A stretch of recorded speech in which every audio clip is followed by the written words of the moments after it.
அனைவருக்கும் வணக்கம். நான் உங்கள் கரூர் அஸ்வமணி மேகலை.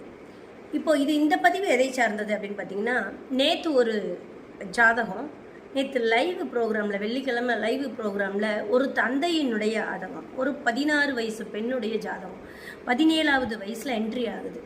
அதாவது விருச்சக லக்னம். அந்த பொண்ணு விருச்சக லக்னமாக இருந்தாலும் கூட லக்னாதிபதி பலமாக யோகியா 2ஆம் இடத்துல கல்வி ஸ்தானத்தில் தான் இருக்குது. அப்போது படிப்புக்காகவே பிறந்தவள்னு ஜோசியம் சொல்லணும். ஆனால் அது அப்படி அல்ல. இந்த இடத்துல வரக்கூடிய விஷயம் என்ன அப்படின்னு பார்த்தீங்கன்னா, 3ஆம் பாவம் அப்படிங்கிற ஒரு இடத்துல 4 கிரகங்கள், 3ஆம் பாவத்தில் 4 கிரகங்கள் எது? சூரியன், புதன், குரு, ராகு. இவங்க 4 பேரும் 4ஆம் இடத்துல உட்காந்துருக்காங்க. அப்போ என்ன ஆகுது அப்படின்னு பார்த்தீங்கன்னா, இந்த பொண்ணுக்கு படிப்பு அப்படிங்கிறது சுத்தமாகவே ஏறலைங்க. படிப்புங்கிற ஒரு விஷயம் இந்த பொண்ணுக்கு சுத்தமாக ஏறலை. சொல்கிறதும் புரிஞ்சுக்கல. டியூஷன் அனுப்பிச்சாலும் அது அந்தளவுக்கு டியூஷன் போனாலும் உள்வாங்க மாட்டேங்குது, பிடிக்கலங்குது. ஆனால் பேசுது.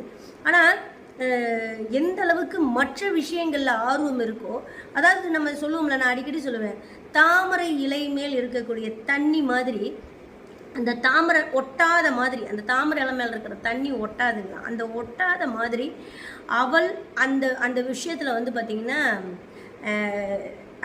அப்படி என்னமோ ஒரு ஜாலியாக இருக்கிற மாதிரியும் தன்னை ரொம்ப கஷ்டப்படுத்திக்காத மாதிரி இருக்குது. அப்போ சூரியனும் புதனும் பார்த்திங்கன்னா, இங்கே சூரியன், சனி, குரு, ராகு, ரொம்ப ராஜ கிரகங்கள் வந்து 3ஆம் இடத்துல இருக்குது.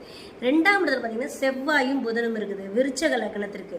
அப்போது இங்கே என்ன கான்செப்ட் அப்படின்னு பார்த்தீங்கன்னா, இந்த ஜாதகத்துக்கு ஒரு நம்ம சொல்கிற விஷயமும் அந்த பொண்ணுக்கு புரியலை. அவளாக தெரிஞ்சுக்கிற விஷயங்களும் அவளுக்கு வந்து ஸ்ட்ரெயின் பண்ணிக்க விரும்பலை.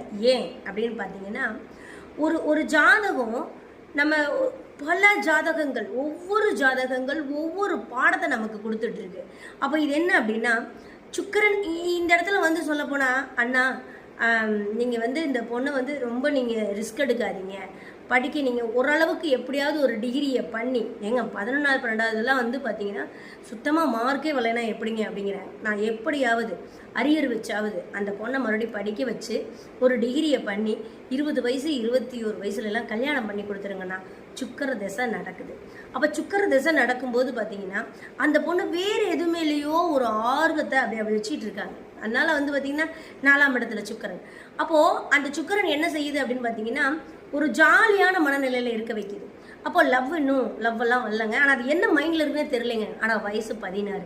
அப்போ என்னென்னா, நம்ம பிள்ளைகளுக்கு என்ன ஒரு கான்செப்டில் இருக்கிறாங்கன்னு தெரிஞ்சு அந்த எண்ணப்படி பெற்றோர்கள் அந்த பொண்ணை வாழ்க்கையை பாஸ் பண்ணுறதுக்கு வழியை பார்க்கணும். பாடம் பாஸ்